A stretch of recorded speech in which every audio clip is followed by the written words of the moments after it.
police officer walked up to my window and asked what I was doing.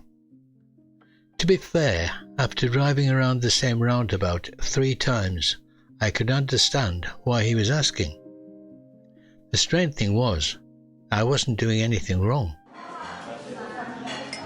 "Arthur, have you ever been stopped by the police?" "Oh, no." "What do you mean, oh no, George?" "He's going to tell the Hillman story." Daniel looked puzzled. "The Hillman story?" George grinned. "The police, the roundabout, the horn. I wish you'd stop helping," I said. This happened in 1974. I was serving in the Royal Air Force. My family wanted a more practical car, so I arranged to exchange my old car for a larger one. The exchange car was in Devon. A friend came with me, and we drove down to collect it. Everything went smoothly. At least that's what I thought. George laughed. "You thought it was a sensible car, Arthur, but it had other ideas." Many English learners tell me I'll start speaking when I'm ready. The problem is that readiness is a strange thing. Mostly, you don't become ready first. You really become ready by doing. The exchange was completed and we started the journey back. The car was unfamiliar. I'd never driven one like it before. But there was only one way to learn. I had to drive it. As darkness fell, we realized something else. We were lost. We didn't know which direction to take. Daniel frowned. "Didn't you have a map?" George shook his head. "You know the answer to that already." "Of course I didn't have a map." We reached a roundabout.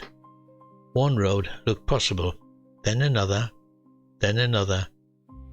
We went round once, then twice, then 3 times, trying to decide which road was the right one.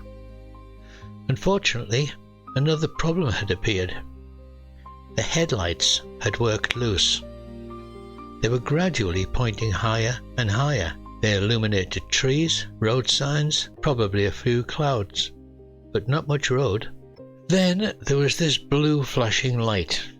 The officer asked what we were doing. I explained that we were trying to find our way back to Weston-super-Mare. I explained about the headlights and that I just got the car an hour earlier. I explained about being lost. The officer listened carefully, and then something unexpected happened. Instead of giving us a hard time, they helped us. They spent nearly half an hour helping us secure the headlights and find the correct road. Without them, we might still be driving around that same roundabout now. That was very kind. It was.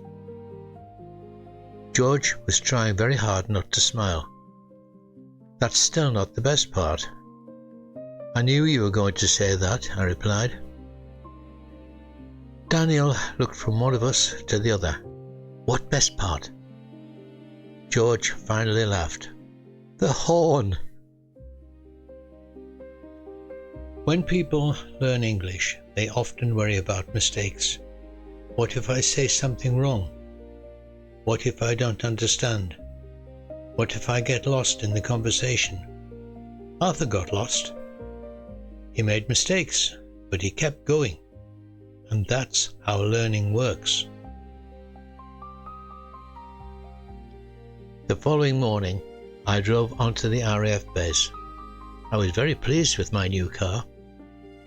A group of airmen were walking down the road in front of me. I decided to give them a little warning. What I didn't know was the car was fitted with a klaxon horn. The noise was unbelievable. Airmen scattered left and right. Some looked terrified, some looked angry, and I was almost as surprised as they were. Daniel laughed. "So first the police, then the RAF. You certainly made an impression." George nodded. The entire country knew Arthur had bought a new car. You know, that's the bit like learning English. How so? You weren't ready. You didn't know the car. You got lost. Things went wrong, but you still drove it. Of course. How else was I going to learn? Exactly. You didn't learn by waiting. You learn by doing.